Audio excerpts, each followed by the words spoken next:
Purihin po ang Panginoon at kanina po ako ay nag-try mag-live at medyo mahirap gawin. Pero gusto ko pong ituloy kasi yung aking pong sinishare sa inyo kanina dun sa 1 King chapter 8 verse 43. Here in heaven, your dwelling place, and do according to all the stranger asks of you, so that all peoples of the earth may know your name and your revelation of your presence, and fear and revere you as do your people Israel, and may know and comprehend that this house which I have built is called by your name and contains the token of your presence. Pagpalain po ang bawat sa kanyang salita. Tayo po'y manalangin. Salamat po, Ama, sa iyong salita at pagpalain, Panginoon, ng mga taong makikinig at maranasan ang iyong presensya sa magitan nito. Salamat po, Ama. We give you praise, honor, and glory. Napaganda nito na malaman natin, sabi rito, your name. We know na from the very start ng Bible, ang gusto talagang iparanas sa atin ng Diyos ay kilalanin talaga siya.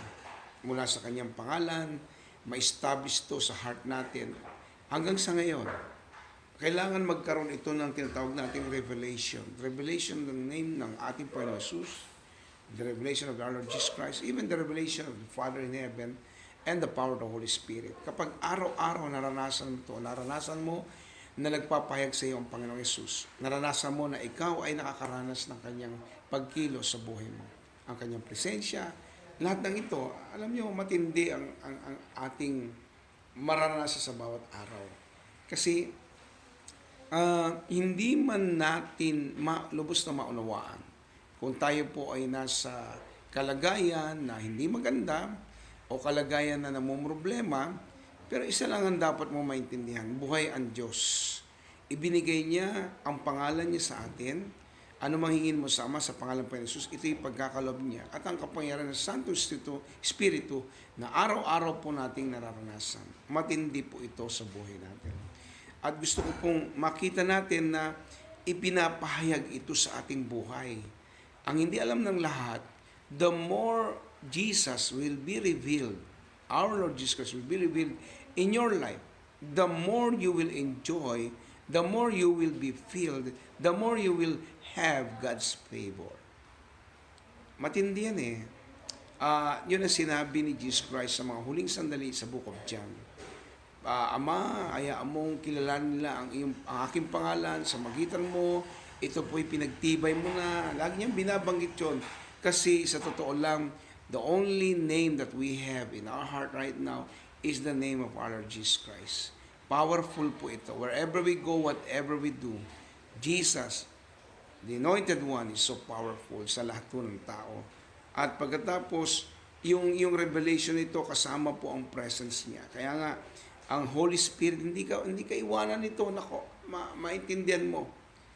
Pag merong mga deliverance, merong gawa ng Diyos, healing, inner healing, anumang kailangan natin, nako, magugulat ka sa kung paano mag-response ang Holy Spirit sa ating lahat. Hindi mo maintindihan kung paano nagaganap ang lahat ng bagay by miraculous acts of God, by His power. Pag ang Holy Spirit ay sinamahan ka, hindi ka nito pababayaan. At hindi lang yun, maranasan din natin yung pagkatakot sa Kanya. Masarap na naglilingkod tayo, sumusunod tayo sa Kanyang salita, na meron tayong takot, ayaw nating gumawa ng anumang bagay na ikakasakit ng puso ng Panginoon. Masarap pong malaman na ang Diyos ay tunay na buhay. Ako po ay na-born again during 1980s, or 1980 to be exact. At in my 38 years with God, sobrang tindi ng karanasang mahalin siya, karanasang matutunan siya, maranasan siya araw-araw. And then sinabi nga rito, para igalang natin siya, which I know, sometimes nangyayari ito na akala natin tayo na yung powerful, may power na yung pangalan natin, binabanggit natin, ako ito Lord, kilala mo ako, kilala naman talaga tayo ng Panginoon, pero He will never go beyond His words. The name of Jesus is powerful. Every knee will bow and even follow His name. Powerful po ang Panginoong Yesus. Kaya yun po ang dapat nating intindihin at unawain. Sumikat man tayo, makilala man tayo ng maraming tao, lilipas din tayo at mawawala kapag dumating ang time na pinauwi na tayo ng langit, pero ang pangalan pa Jesus will stand forever. Masarap isipin na may mga taong kilalang kilala. Sila ay mga bishops, sila ay mga pastors, great pastors sa Pilipinas, sa ibang bansa. Pero huwag natin kakalimutan, kung wala ang Panginoong Jesus, hindi tayo napalagay dyan sa kalagayang yan. At lumilipas tayo, pero Jesus hindi siya lilipas kahit kailan. And then, sabi niya nito, comprehend about the power of God's house. Kasi ito po yung panahon na nagtatayo si Solomon ng altar o ng tabernacle.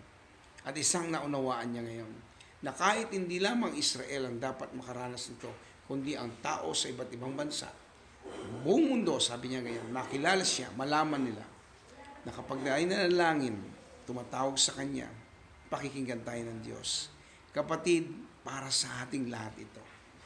Kasama ka, kasama ako. Subukan mo, hawakan mo. Kung ikaw man ay hindi pa nakakilala sa Panginoong Yesus, sa oras na ito, kaya niyang baguhin ang buhay mo, tanggapin mo si Jesus sa iyong puso bilang Panginoon at Tagapagligtas, ililigtas ka niya, mabaguhin niya ang buhay mo, mararanasan mo siya. Ang sarap malaman na sa mahabang panahon inalagaan ng Diyos ang Israel. At masarap din malaman na sa sandali magkaroon ka ng relasyon sa Diyos, hindi ka niya nabibitawan, aalagaan ka na niya hanggang sa siya ay muling bumalik. Mahal na mahal po tayo ng ating Panginoon. God bless you po. At sa oras to, tayo po'y manalangin at ipapanalangin ko po kayo, Lord, pagpalain mo mga taong itong nanood at nakinig.